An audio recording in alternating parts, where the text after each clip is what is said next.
اللہ کے نبی صلی اللہ علیہ وسلم کو کیا ضرورت تھی دعائیں مانگنے کی؟ حضور صلی اللہ علیہ وسلم تو بخشے بخشائے، حضور صلی اللہ علیہ وسلم کے صدقے میں تو ساری کائنات بنی، اللہ کے محبوب صلی اللہ علیہ وسلم تمام پیغمبروں کے سردار، لیکن اللہ کے نبی نے یہ دعائیں مانگ کر امت کو تعلیم دی کہ دیکھو رمضان کو پانے کی دعائیں مانگو۔ السلام علیکم ورحمۃ اللہ وبرکاتہ۔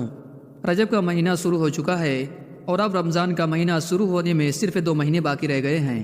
3 کام ہیں جو ہمیں اب شروع کر دینا چاہیے اور یہ 3 کام بہت امپورٹنٹ ہیں۔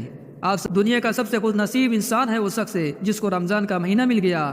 جو زمین کے نیچے جا چکے ہیں نا، قبروں کے نیچے جتنے بھی ہمارے لوگ دفن ہیں، ان سے پوچھا جائے، اگر ان سے بات پاسبل ہو سکتی ہے، ان سے پوچھا جاتا کہ تم کیا چاہتے ہو، تو یہ کہتے رمضان کا 1 منٹ مل جائے، بس رمضان کا 1 دن مل جائے، رمضان کا 1 گھنٹہ مل جائے۔ ابھی ہمیں نہیں معلوم کہ رمضان کی قدر کیا ہے، تو اللہ سے دعا مانگو، کیونکہ ہمیں نہیں معلوم کہ ہماری ایک آتی ہوئی سانس کب رک جائے، ہمیں نہیں معلوم کہ زندگی کی ڈور کب ٹوٹ جائے، ہمیں نہیں معلوم کہ ہماری اب کتنی سانسیں باقی رہ گئی ہے، نہیں معلوم کہ ہم رمضان تک زندہ رہ پائیں گے بھی نہیں۔ کتنے لوگ ایسے تھے جو ہمارے ساتھ پچھلے مہینے تھے، آج وہ ہمارے بیچ موجود نہیں ہیں۔ تو پہلا کام جو کرنا ہے وہ رمضان کو حاصل کرنے کے لیے دعا اللہ سے مانگنی ہے کہ اے اللہ رجب تک تو میں آ گیا، بس رمضان اور نصیب فرما دے۔ اللہم بارک لنا فی رجب و شعبان و بلغنا رمضان۔ صحابہ کرام رضی اللہ عنہ دعا مانگا کرتے تھے، اور بزرگوں کے بارے میں لکھا ہے کہ 6 مہینے پہلے رمضان سے وہ رمضان کو پانے کی اللہ سے دعائیں مانگنا شروع فرما دیتے تھے۔ تو پہلا کام رمضان کو پانے کی اللہ سے دعا مانگنی ہے۔ دوسرا کام اپنی عبادتوں کو بڑھا دیجئے، ابھی سے عبادت کرنے کی اپنی عادت بڑھا لیجئے۔ 5 وقت کی نمازیں وہ تو ہمارے اوپر فرض ہے، اس کے علاوہ اپنی عبادتوں کو بڑھائیے، نفلی نمازوں کو بڑھائیے، نفلی روزوں کو رکھیے، اپنی عبادتوں کو ابھی سے شروع کر دیجئے۔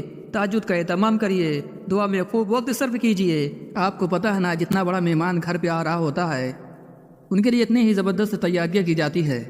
تو رمضان تمام مہینوں کا سردار ہے، تو اس کی تیاری بھی پہلے سے کرنا چاہیے۔ جب رمضان کا مہینہ ہے تو ہم پہلے سے تیار ہوں، ہم پہلے سے فٹ ہوں۔ حضور علیہ الصلوۃ والسلام رمضان کی تیاری رجب کا مہینہ شروع ہوتے ہی فرما دیتے تھے۔ تو ہمیں کیا کرنا ہے؟ رمضان کی تیاری ابھی سے شروع کر دینی ہے۔ دوسرا کام۔ تیسرا کام قرآن مجید کی تلاوت۔ رمضان کا مہینہ چلا گیا تھا، جیسے ہی عید والا دن آیا تھا ہم نے قرآن مجید کو بند کر دیا تھا۔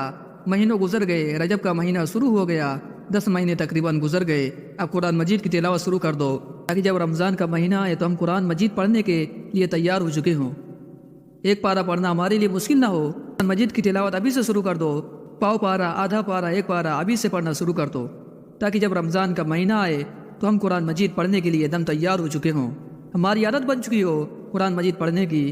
تو یہ 3 کام ہیں ابھی سے شروع کر دے۔ اور چوتھا اہم کام، اللہ کے نبی صلی اللہ علیہ وسلم سے جتنی بھی عبادات ثابت ہیں، نماز، روزہ، صدقہ، ذکر و اذکار، تسبیح، درود شریف، استغفار، جتنی بھی عبادت کے کام حضور صلی اللہ علیہ وسلم سے ثابت ہے، ان کے علاوہ جو ادھر ادھر کے کام ہیں، یہ وظیفہ کر لو، یہ کر لو، وہ کر لو، ان تمام چیزوں سے بچنے کی کوشش کیجیے۔ تو یہ 4 کام ہیں جو رجب کے مہینے میں ہمیں شروع کر دینا چاہیے۔ مجھے امید ہے کہ یہ 4 کام آپ کو سمجھ آ گئے ہوں گے۔ کلپ کو شیئر کریں، دوسروں تک پہنچائیں۔ السلام علیکم ورحمۃ اللہ وبرکاتہ۔